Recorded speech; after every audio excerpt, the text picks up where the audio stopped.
Hello from the Imperial War Museum at Duxford in Cambridgeshire. Throughout this Remembrance Week, we are celebrating heroes, remembering forgotten veterans and paying tribute to the people who fought so hard to win our freedom. This is how the people remember.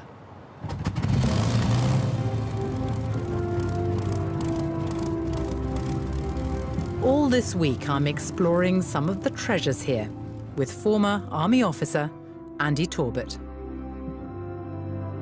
And celebrities from the worlds of entertainment and broadcasting tell us the role their families played during the war. On today's programme, Forgotten Heroes. Uncelebrated for so long, now the heroes of Bomber Command are finally recognised. It takes you back, it makes you realise the sacrificing and the futility of war. Duncan Bannatyne from the Dragon's Den tells us how his father was forced to work on the notorious Death Railway. And when veterans come back from war, the new battles some have to face. The darkest time of my life by a long, long stretch.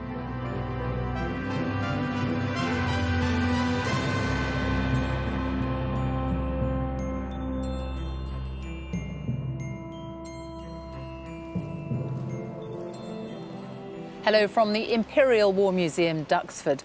Today we're paying tribute to forgotten heroes of conflict. After war ended in Europe, the battles in the Far East raged on, claiming thousands more lives.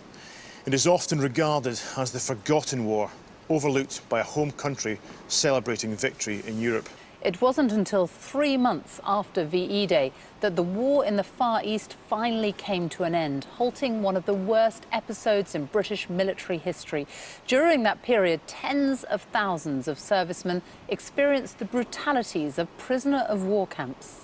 Today we are joined by Duncan Bannatyne, whose father was one of those prisoners.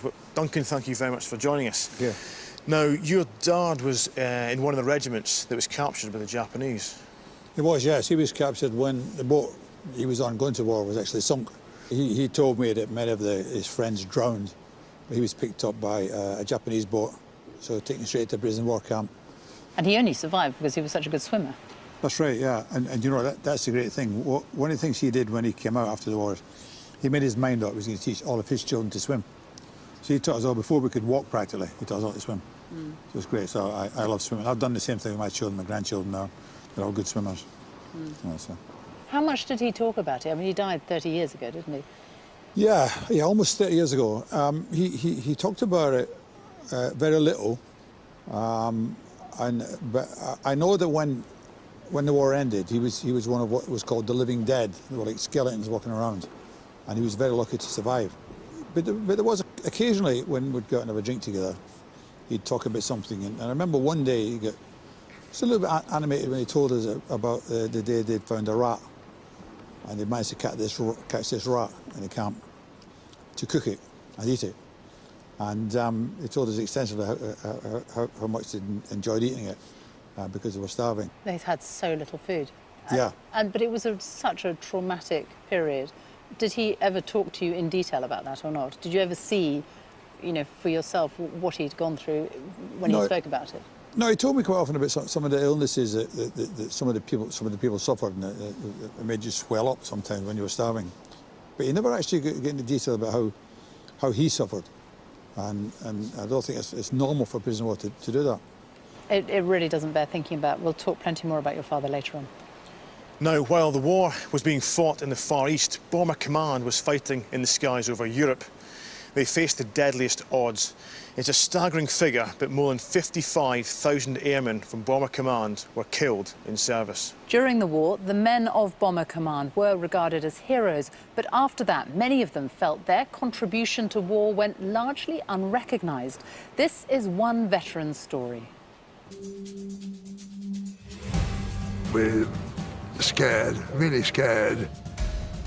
I just think, gosh, I hope we come back from this.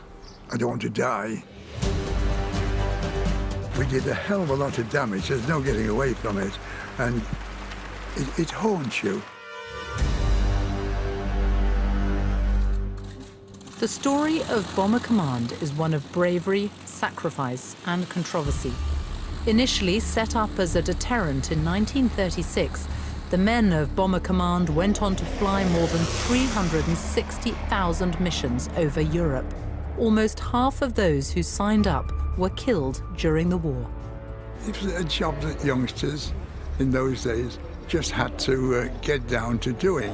We didn't want the Germans coming over here and doing what they did in other countries. It was war.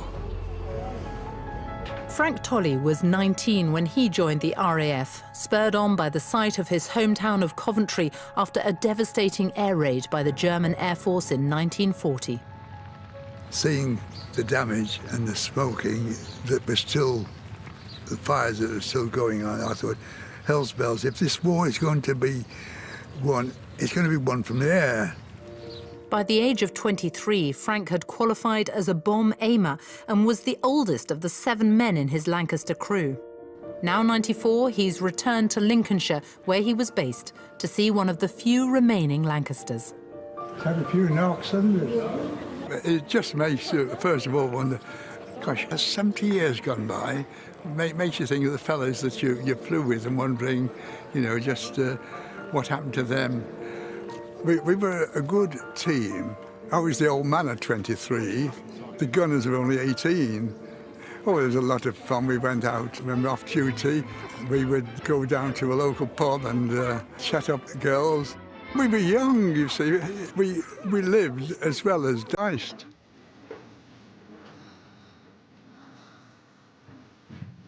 Were you operator's position?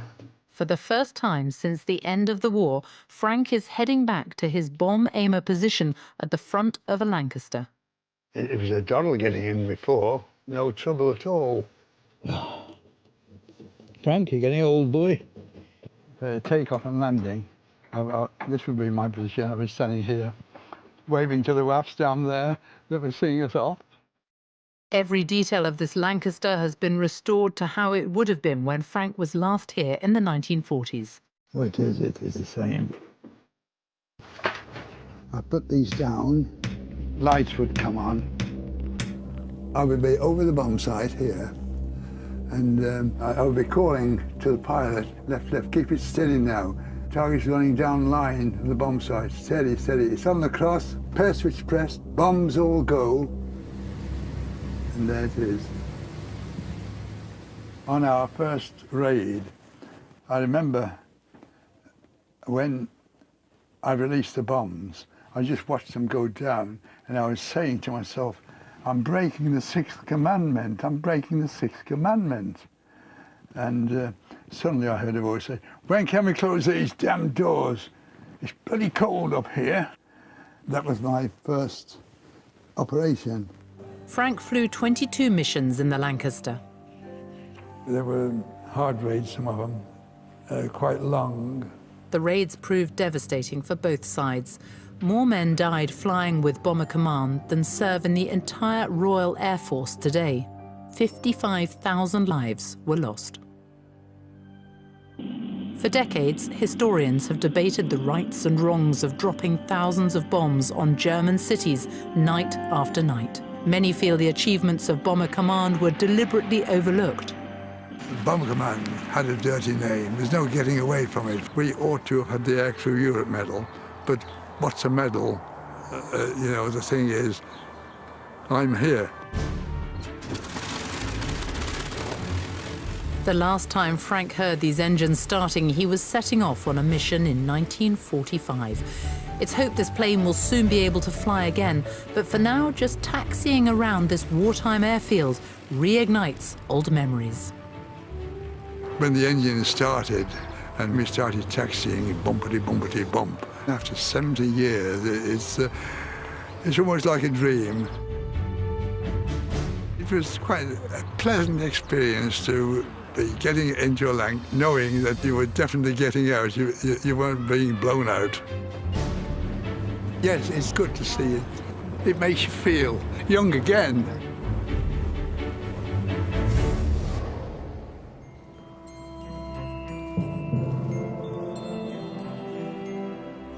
Well, later in the programme, Frank will be given a very special tour of a brand new memorial for all those who served and were killed in Bomber Command.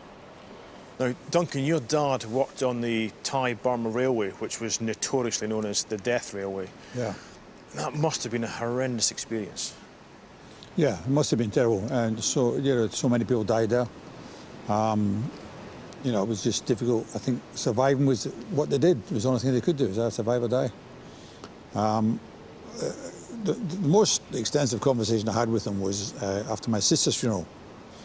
And he started to tell me about how one of the jobs he had in a prison war camp before he became really thin was to put the bodies on the fire. They'd open a fire about once a month and they'd burn the bodies.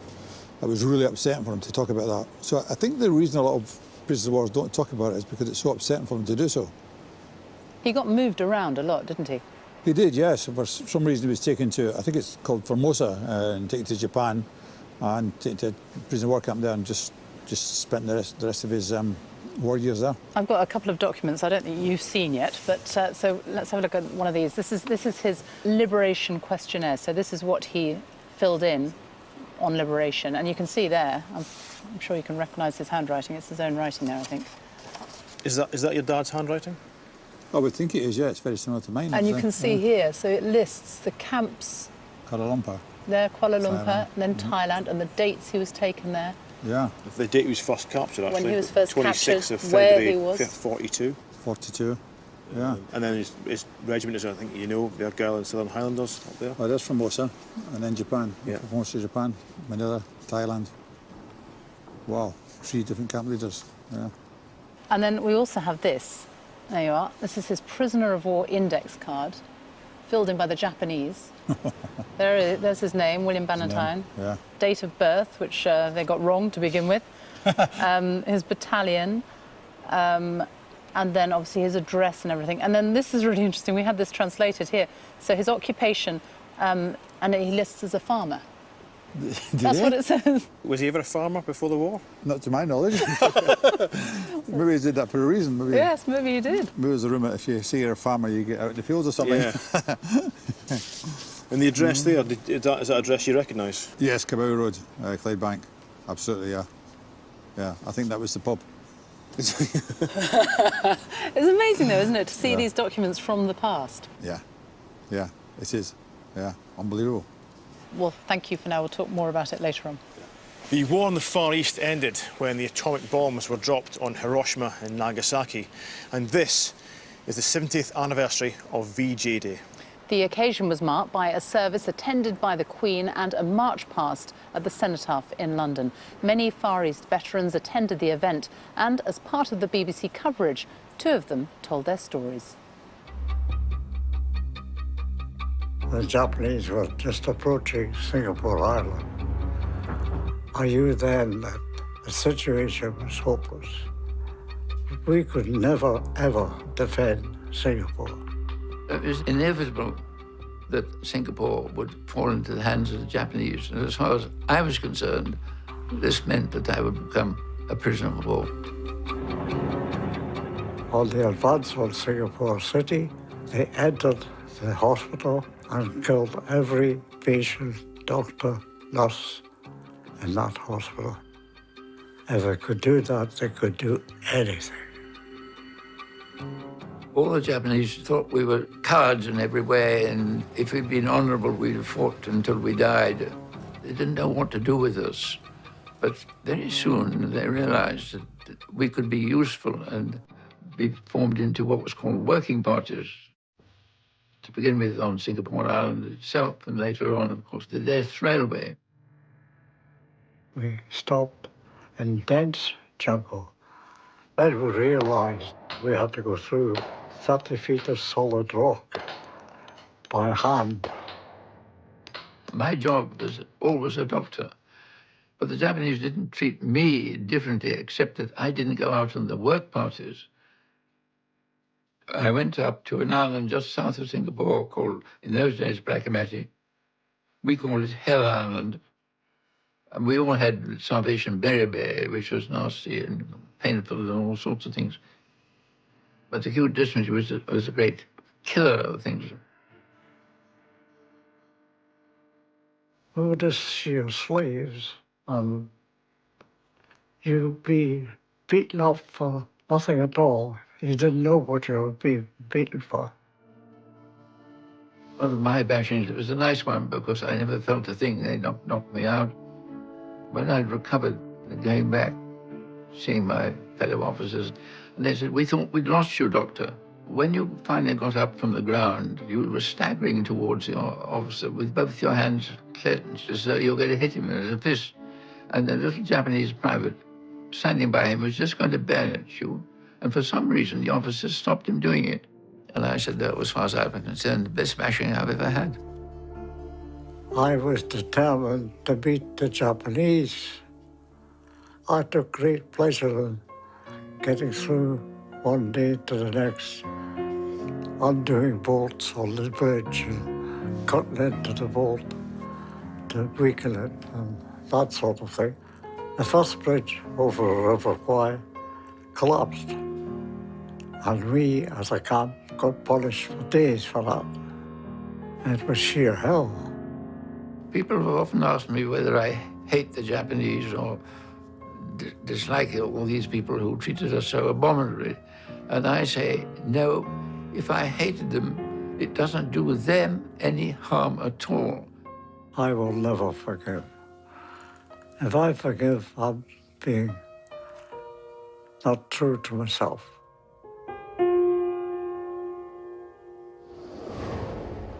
Some really harrowing stories there. Amazing listening to those men, because I don't know how old they are, but my father would be 100 if he was still alive. And he told us as well about just living day by day. That gentleman just said it. His way of winning was to live. Every day that he woke up and lived another day, he'd beaten the Japanese. And that's what my father felt. You know, he felt it all the time. He was in Puik prison in Malaya for some time, and we've come across this extraordinary... This is a piece of paper, but it's actually a piece of toilet roll. Uh-huh. And it was typed up by an officer in Puik prison. Well, you can see, I'm not going to get it out because it's the original, Yeah. It's so delicate. And on it are the names, because obviously so many of these men were missing. Nobody knew what had happened That's to right, them. yeah. So Yeah. during the retreat down the peninsula, what they did here in the prison, they gathered the names of all the officers they could, the people who'd been killed, the people who were injured, the people who were being held. Yep. And they got this was smuggled out of the prison. And if you look here, right there is your father. Wow. Isn't that incredible?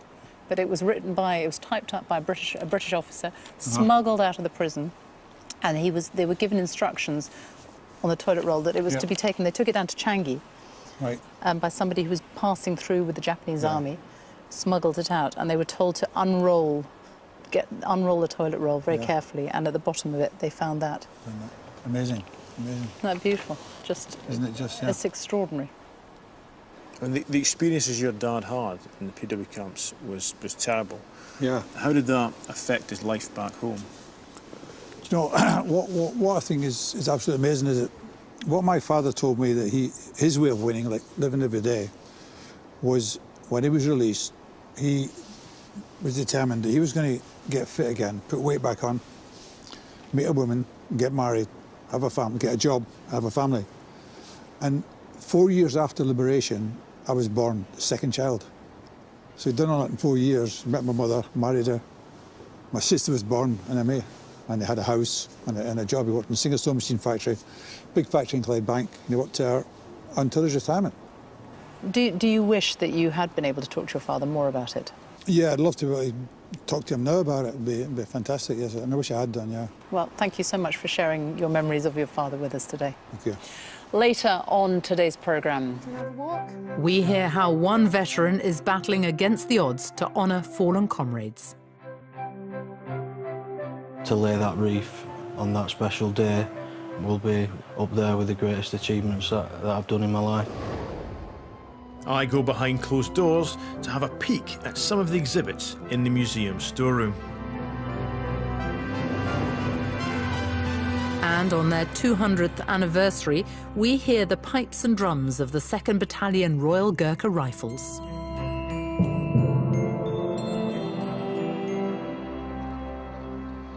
Since Since we've been here, I've been struck by the range of people who visit this museum. Many are here to see the planes, but others come for very personal reasons. Here are just a few of the people we bumped into today. I think it's important to support museums like this. They're an important part of our history and our heritage, and I think I always feel very emotional thinking about there were servicemen up there in these tiny planes defending our country. It makes me feel quite emotional because it must have been scary. Every time I've gone down the motorway, I look at Duxford and think, you know, I must go there. And it's took me all these years, and my brother's been before, but I haven't. Brings back lots of memories of aircraft that I saw and was interested in during my youth, really.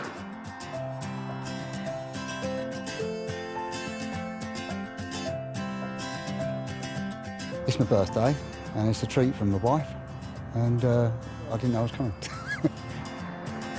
Probably the one that stuck in my mind was the Memphis Belle down there, purely because I like the film, and the last time I saw that was at an air show near us. Well, it's just a fantastic place to be, you know. Some of the planes, you wouldn't even believe how big they are until you actually stand at the side of them. You know, you've seen them for years on films or whatever, but as soon as you stand at the side of it, it's just unbelievable how big they are.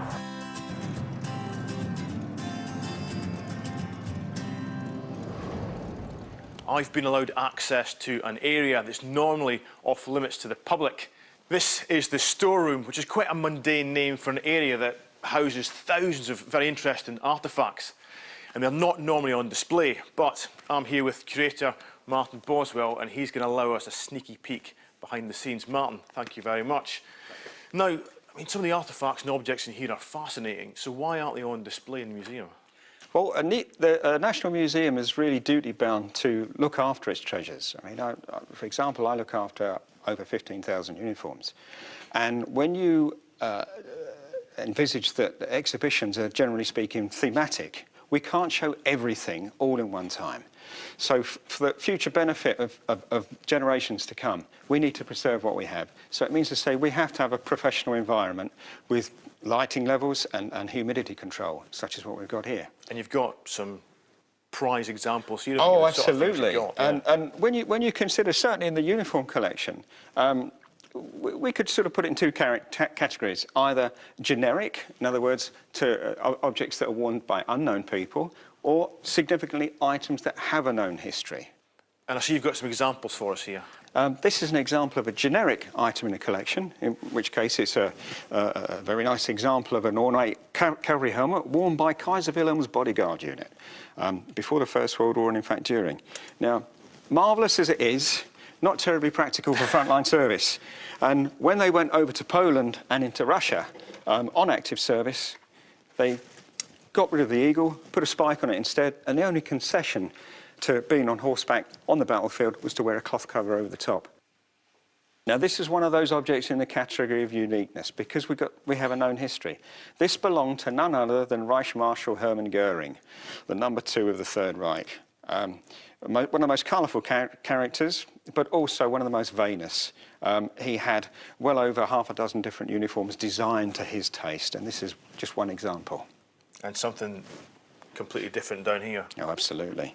At the other side of the pendulum, we've got the number 2 of the Third Reich. We've got one of the victims. And as you can see plainly, it's a concentration camp inmate's jacket. The red triangle means to say he was a political prisoner. The F, he was a Frenchman. And we know that this was worn by a chap by the name of René Dubois. And did he survive the camp? Yes, indeed he did.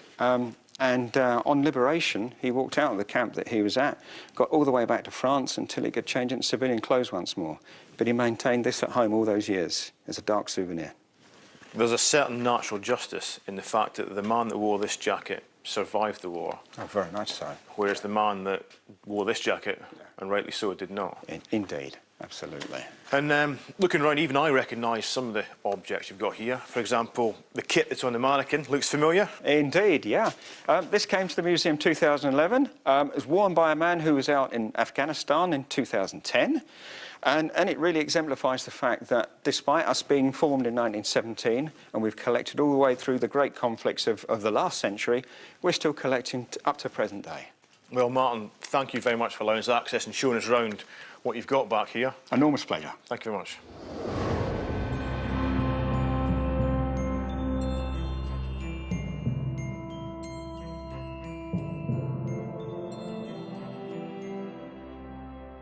During the 13-year conflict in Afghanistan, the insurgents' weapon of choice was the IED, the improvised explosive device.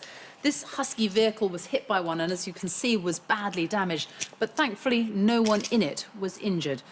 But of course, many, many were. And for wounded servicemen and women, their injuries can be life-changing. Here's Rick Clement's story.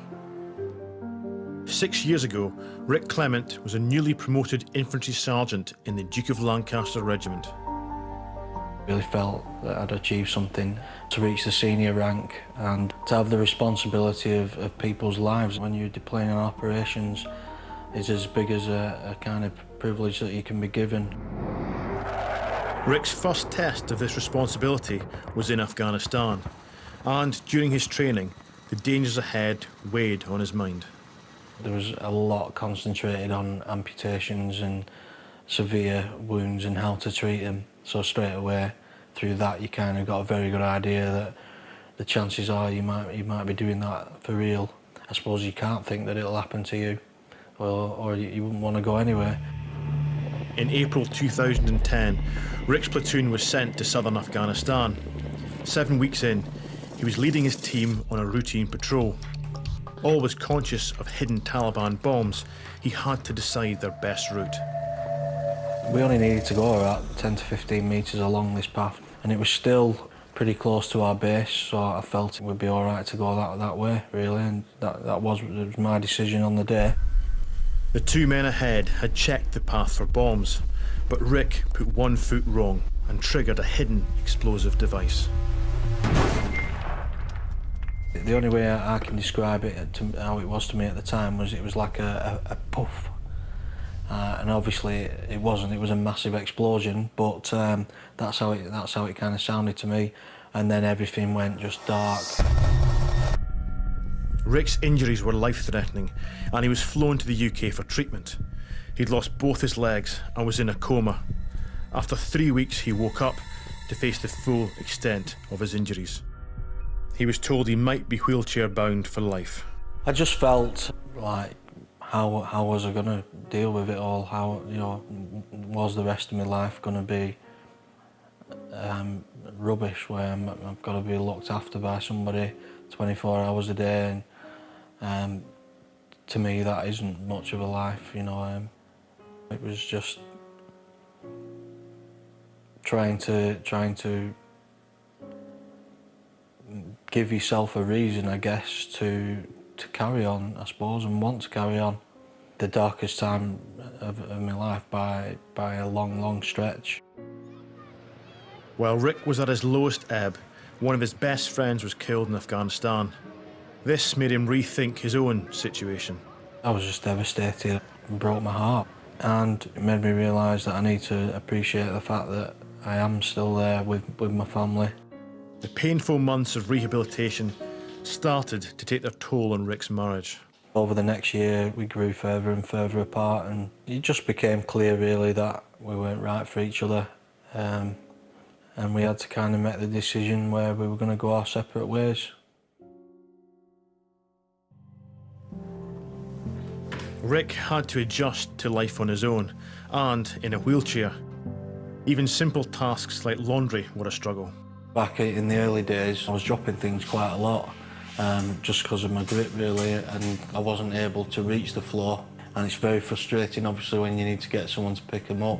One of the things that I did start to use, litter pickers use on the streets, and it's just obviously got the grabber at the end. Now, I don't really need it for picking things up off the floor. You can see even with a washing bag, I'm pretty much reaching down to the floor now, and the strength in this arm allows me to do that.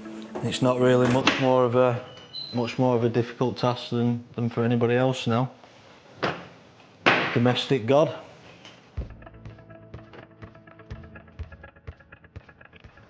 Despite adapting incredibly well, Rick would love to walk again. Today, he's at a rehabilitation centre in Preston to practice on a robotic leg, which could change his life. To walk again is an immense thing if it can happen. Doing things like looking someone in the eye and stood at a bar or whatever it might be would be something, you know, really life-changing. Okay. Yeah. Do you want to have a walk?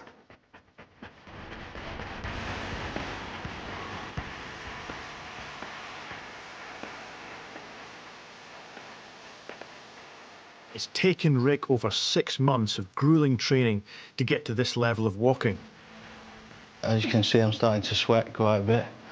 It is hard work, but it feels pretty good, to be honest. Rick also has a strong personal motivation to get out of that wheelchair. He wants to walk unaided to lay a wreath at the cenotaph in remembrance of his fallen comrades. This is #1 goal. I think that kind of says how big it is to me. I want to walk, but I want to do it for those guys, and to lay that wreath on that special day will be up there with the greatest achievements that I've done in my life. And we wish Rick all the best of luck with his goal of walking to the cenotaph to pay his respects. We're joined now by Jan Brass, who was also a prisoner of war, and he worked on the death railways just like Duncan's father.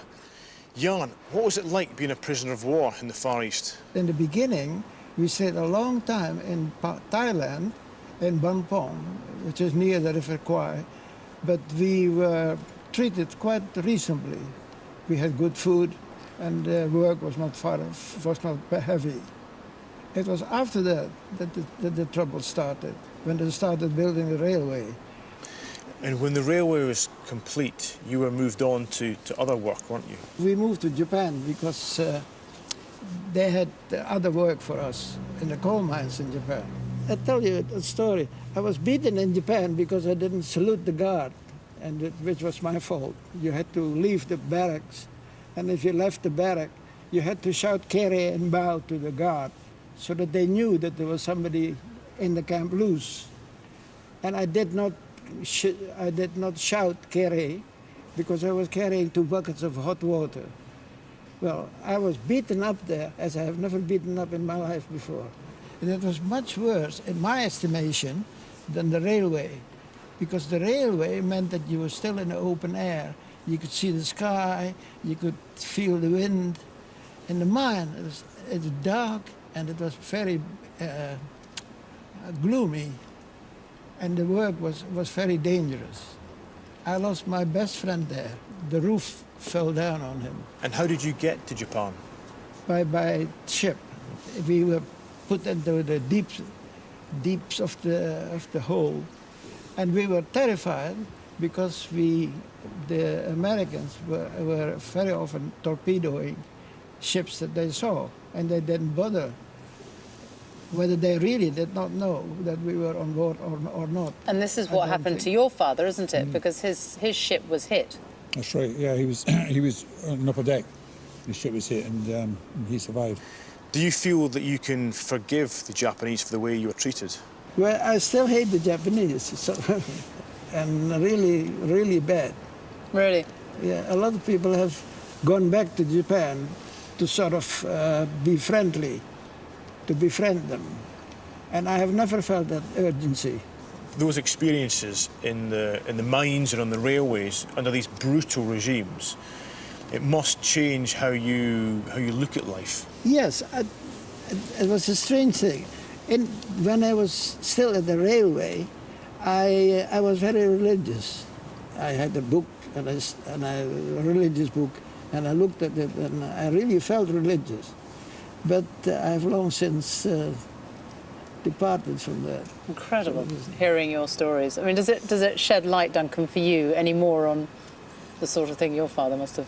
Yes, it does a bit, yeah. I remember my father telling me about the salute and friends he had who were actually beaten quite extensively because they didn't salute or refused to salute. He couldn't. Yeah. Yeah, that's right. Jan, thank you so much for coming to talk to us. I mean, such harrowing stories, but incredible to hear them from you. And thank you for coming as well to meet Duncan and talk to him. Thank you.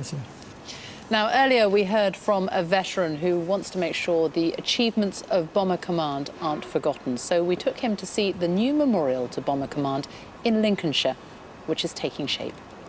94-year-old Frank Tolley had one of the most dangerous wartime roles. As part of Bomber Command, the risks were huge and fatalities were common. But many bomber boys like Frank have always felt that their sacrifices weren't fully recognised. Today, Frank's been invited to see how work is progressing on an ambitious project to honour all those in Bomber Command. 132 feet, eh? This huge spire is the centrepiece of an £8 million memorial.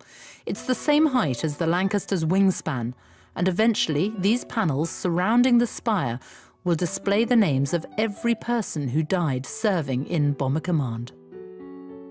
It makes you think of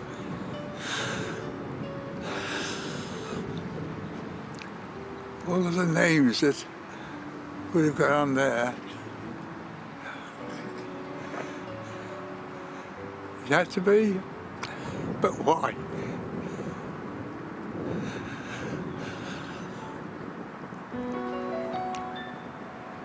I'm sorry.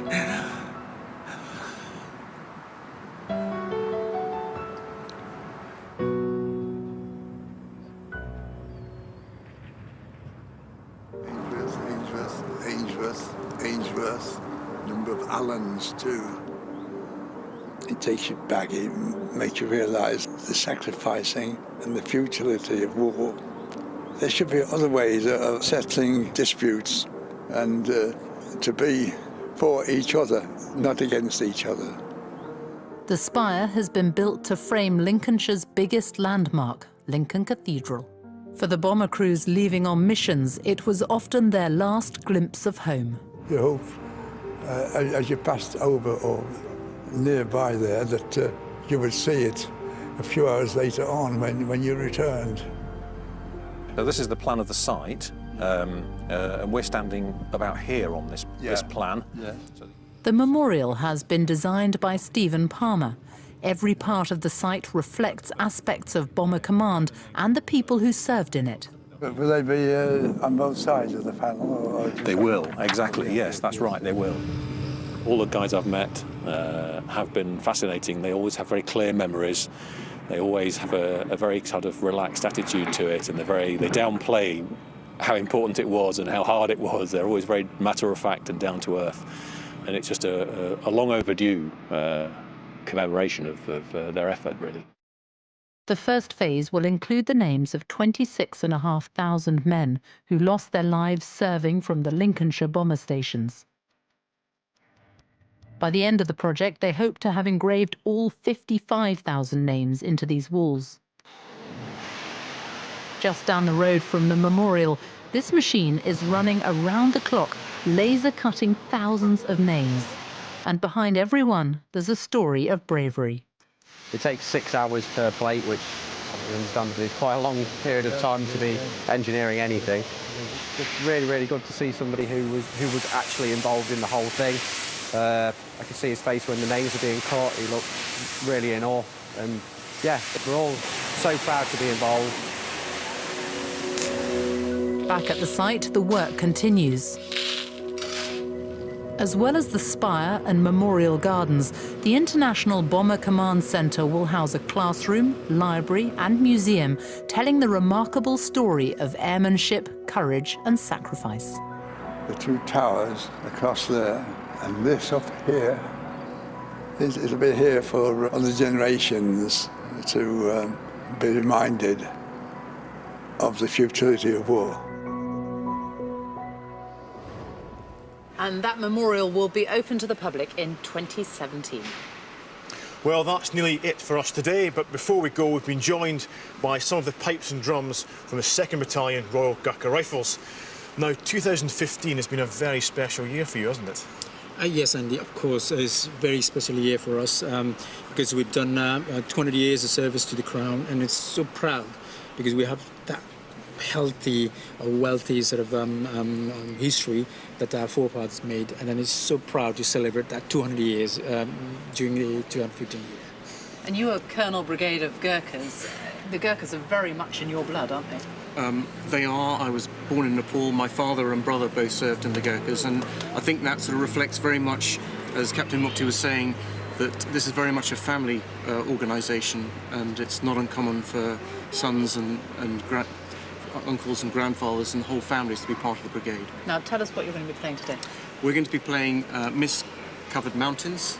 It was written in 1856 by Highlander John Cameron, and it very much reflects the relationship that we've developed with Scottish regiments over many years of campaigning. Well, we'll let them take it away.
The pipes and drums of the 2nd Battalion Royal Gurkha Rifles. Well, that's it for today's programme. Duncan, thank you so much for coming in and telling us all about your father. Very welcome. Coming up on tomorrow's programme, broadcaster Angela Rippon tells us about her father's service in the Royal Marines. I'll be finding out about one of the most expensive items here at the museum. And we hear from the family of Lance Corporal Jamie Webb as they attend the unveiling of a memorial to the fallen. Because it means a lot, and it means a lot for the soldiers as well. Yeah. Because of their friends, comrades. They were together through thick and thin over there. From all of us here at the Imperial War Museum in Duxford, goodbye. Goodbye.